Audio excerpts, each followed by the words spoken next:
Shalom saudara terkasih, salam jumpa bersama saya Romo Anselmus Amo MSC dalam renungan pada hari Jumat biasa pekan yang ke-18.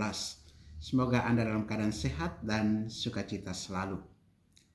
Saudara, pernahkah kita merasa hidup seperti di malam yang gelap ketika kebenaran dibungkam, harapan redup dan cinta terasa dingin? Pada masa seperti itu Tuhan mengutus orang-orang pilihan yang menjadi pelita di tengah malam.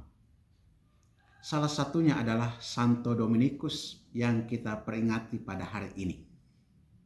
Pada abad ke-12, Eropa dilanda gelombang bid'ah Albigensian yang menolak iman gereja dan menebarkan ajaran sesat. Tetapi Tuhan menyalakan satu cahaya kecil yang kelak membakar dunia dengan kebenaran. Seorang imam Spanyol sederhana, Dominikus Guzman. Dengan kitab suci di tangan dan rosario di hati, ia menjelajahi kota-kota, bukan dengan kekerasan, melainkan dengan cinta dan kebenaran yang bersinar dalam hidupnya.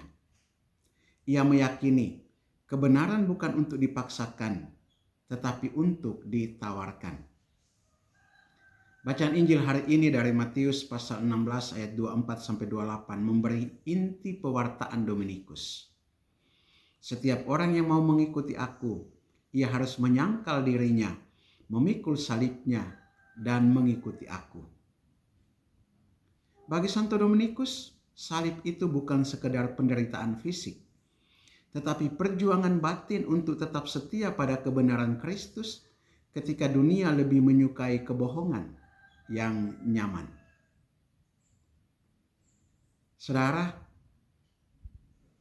apa pesan bacaan-bacaan hari ini untuk kita?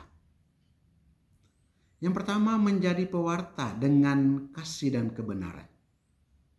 Santo Dominikus tidak hanya berkhotbah, ia hidup dalam kebenaran itu. Hari ini kita dipanggil bukan hanya menyebar informasi iman, tetapi menjadi inkarnasi dari ajaran Kristus itu sendiri. Di dalam keluarga, pekerjaan, pelayanan, bisakah orang lain melihat Kristus hidup dalam hati kita? Yang kedua, menerangi dunia dengan doa. Rosario bukanlah mantra, tetapi jalan kontemplasi. Santo Dominikus menyebarkan rosario sebagai sarana untuk merenungkan kehidupan Yesus bersama Maria. Apakah rosario masih menjadi bagian dari keseharian kita? Apakah doa kita mengubah cara kita berbicara, berpikir, dan bertindak? Yang ketiga, teguh dalam menghadapi badai zaman. Dalam kitab Ulangan 4:32-40, Musa mengingatkan umat Israel untuk tetap taat karena Tuhan telah menyatakan dirinya. Demikian juga kita di tengah krisis iman, kebingungan moral, dan dunia yang makin relativis.